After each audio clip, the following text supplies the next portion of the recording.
ভারতের বিএসএফ এর প্রত্যক্ষ মদদেই কিন্তু তারা বাংলাদেশ সীমান্তে ঢুকে গেছে এবং বাংলাদেশ দখল করে নেওয়ার চেষ্টা করছে। এই মুহূর্তে তারা বাংলাদেশ সীমান্তে চলে এসে তারা পাথর নিক্ষেপ করছে এবং বিপুল বোমা মজুত করে রেখে তারা বোমা চালাচ্ছে।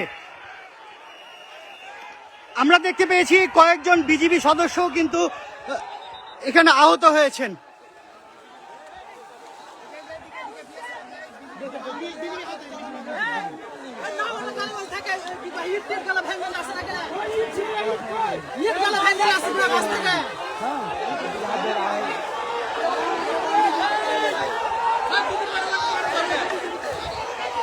আমরা একটু আগে দেখেছি যে বিএসএফ এর মদদেই তারা এখানে হাত বোমা চার্জ করেছে এবং বেশ কয়েকটি হাত বোমা চার্জ করেছে। বিএসএফ এর পাশে দাঁড়িয়েই তারা ইট চালাচ্ছে, কিন্তু তারা কোনো প্রকারেও কিন্তু কর্ণপাত করছে না এবং নিষেধ করছে না। তারা আসলে তাদের দেশের নাগরিকদেরকে সুড়সুড়ি দিচ্ছে, এক কথায় বাংলাদেশের সাথে পায়ে পা বাঁধিয়ে ঝগড়া করার জন্য। এখন এই মুহূর্তে ওই জায়গাতে যারা ভারতে রয়েছে তারা বাংলাদেশের সীমান্তে রয়েছে এবং এই যে দেখেন তারা কিভাবে ইট চালাচ্ছে বাংলাদেশের ভিতরে ঢুকে।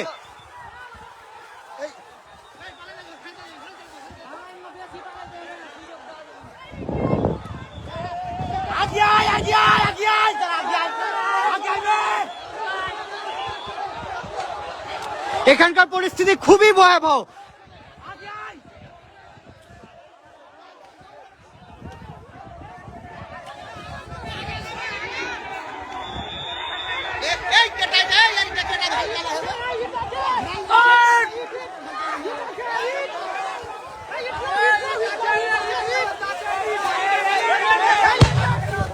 এই যে দেখুন আরো একটি বোমার আঘাতে বাংলাদেশকে তারা ক্ষত বিক্ষত করে দিচ্ছে। আসলে বাংলাদেশকে তারা দখল করে নিতে চায়, কিন্তু এখানে বিজিবি যেভাবে ভারতের নাগরিকদেরকে প্রত্যক্ষভাবে সাই দিচ্ছে, কিন্তু বিজিবি আসলে বাংলাদেশের নাগরিককে বাধা দিচ্ছে। এই যে দেখুন বাংলাদেশের অভ্যন্তরে তারা বোমা ফুটাচ্ছে, মুহুর্মুহুর বোমা ফুটাচ্ছে।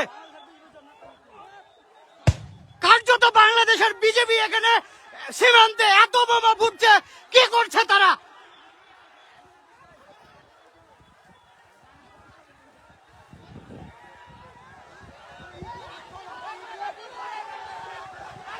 বাংলাদেশের অভ্যন্তরে আসার পরেও বিএসএফ গুলি কিন্তু ছাড়ছে না, কিন্তু তারা তাদের নাগরিকদেরকে দিয়ে মুহুর্মুহুর বোমা ফুটাচ্ছে। এখানে একটা যুদ্ধগত অবস্থায় পরিণত হয়েছে। বাংলাদেশের মানুষ ফসে উঠেছে। এই যে দেখুন কি পরিমাণের বোমা ফুটাচ্ছে তারা।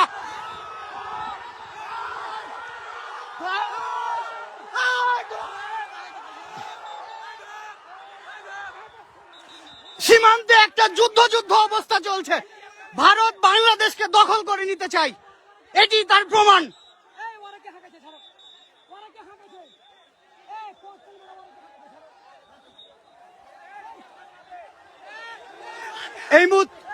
এই মুহূর্তে বাংলাদেশের অভ্যন্তরে তারা টিয়ার গ্যাস চালিয়েছে। এই যে তার ধোঁয়া এবং তার প্রমাণ। কি করছে বিজেপি?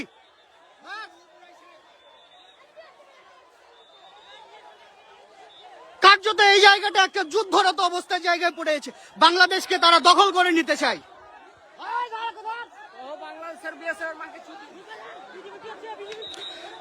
সীমান্তের যে নাগরিকরা রয়েছে তারা আসলে এখানে একটা আতঙ্কের মধ্যে রয়েছে।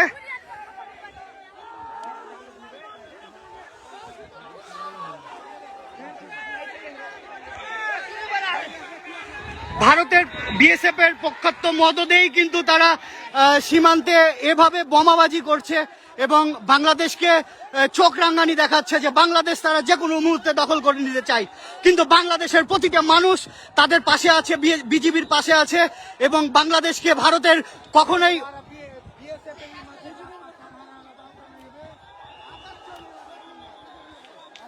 বিজিবি কার্যত মানুষকে শুধু থামাচ্ছেই, আর বিএসএফ ভারতের মাটিতে দাঁড়িয়ে বাংলাদেশে টিয়ার গ্যাস নিক্ষেপ করছে। আসলে এটা আসলে কেন চুপচাপ আছে সেটাই বুঝতে পারছি না।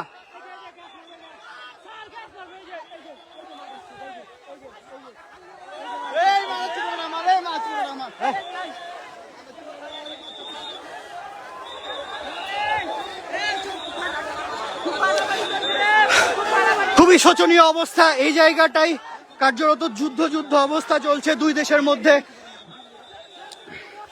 একটু পরপরই কিন্তু ভারতের নাগরিকরা বাংলাদেশে ঢুকে বোমা ফাটাচ্ছে এবং বাংলাদেশের নাগরিকরা কার্যত তাদের দেখা ছাড়া আর কিছুই করার নাই, এমন অবস্থা তৈরি হয়েছে।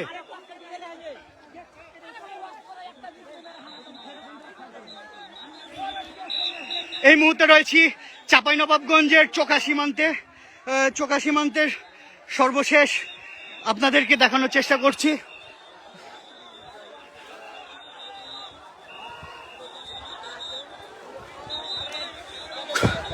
খুবই উত্তেজনাপূর্ণ একটা অবস্থা সৃষ্টি হয়েছে এখানে।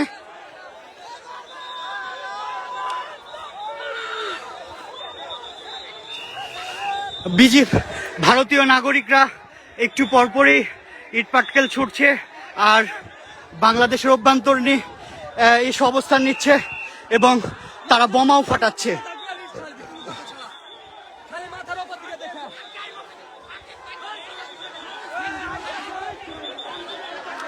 আসলে মূলত এই জায়গাতে গত কয়েকদিন ধরেই কিন্তু যে উত্তেজনা তৈরি হয়েছিল তারই অংশ হিসাবে আজকেও সকাল থেকে সীমান্তে আবার উত্তেজনা তৈরি হয়। সেই উত্তেজনার পরেই কিন্তু ভারতের নাগরিকরা বাংলাদেশের অভ্যন্তরে এসে বোমা ফাটাচ্ছে, ইটপাটকেল নিক্ষেপ করছে এবং বাংলাদেশকে দখল করে নেওয়ার হুমকি দেখাচ্ছে। কিন্তু এখানে স্থানীয়দের প্রত্যক্ষ সহযোগিতায় তারা বারবার ব্যর্থ হচ্ছেন এবং সীমান্তে এই মুহূর্তে হাজার মানুষ, এই অঞ্চলের হাজার মানুষ ঢাল হিসেবে দাঁড়িয়েছে ভারতের।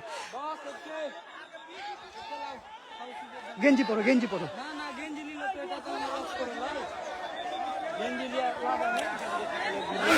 বিজিবির সাথেই সীমান্তে মানুষ কিন্তু বাংলাদেশকে পাহারা দিচ্ছে। যে বাংলাদেশ ভারত দখল করে নিতে চাচ্ছে, সে বাংলাদেশকেই কিন্তু তারা পাহারা দিচ্ছে। তারা বারবারই সুড়সুড়ি দিচ্ছে যে বাংলাদেশ তাদের সাথে ঝগড়া করবে, কিন্তু বাংলাদেশের মানুষ অত্যন্ত ভদ্রভাবে এবং খুব সাহসিকতার সাথেই তাদেরকে মোকাবেলা করছে সীমান্তে অবস্থান করে। এই মুহূর্তে রয়েছে আমি চাঁপাইনবাবগঞ্জের শিখগঞ্জ উপজেলার চোকা সীমান্তে। কয়েকদিন আগেই কিন্তু এখানে বিজিবি এবং বিএসএফ এর মধ্যে একটা উত্তেজনা তৈরি হয়। তখনও কিন্তু এই অঞ্চলের সাধারণ মানুষ এখানে বিজিবির সাথে ঢাল হিসেবে দাঁড়িয়েছিল ভারতের বিপক্ষে। আজকেও তারা আসলে কোন সাহসে বাংলাদেশের অভ্যন্তরে এসে যে ককটেলবাজি, বোমাবাজি করে, আসলে সেটিই কিন্তু একটি আন্তর্জাতিক সীমানা রেখার যে আইন রয়েছে সেটি পরিপন্থী এবং কার্যত বিএসএফ এর প্রত্যক্ষ মদদেই কিন্তু এটি করছে তারা।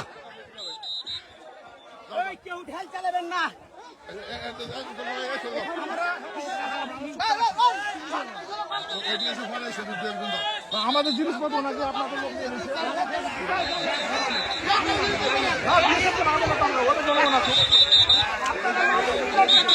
সীমান্তের দুই পাশেই একটা উত্তেজনাকর পরিস্থিতি তৈরি হয়েছে।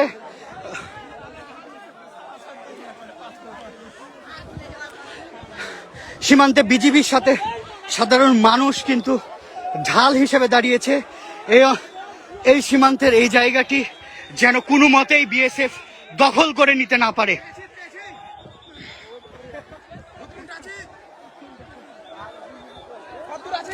এবং সীমান্তে, বাংলাদেশ সীমান্তে কি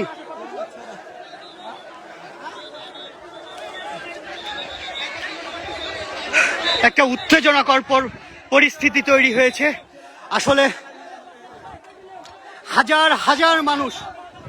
হাজার মানুষ এই অত্র অঞ্চলের যত যুবক বৃদ্ধ যারা ছিল সবাই কিন্তু এই সীমান্তে এসে জড়ো হয়েছে।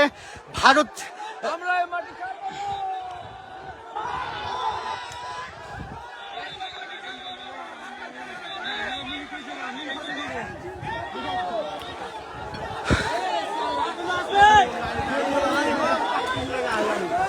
আপনারা দেখছেন রাজশাহী বার্তা এবং রাজশাহী বার্তা থেকে সর্বশেষ আরো সংবাদ পেতে আমাদের সাথেই থাকুন।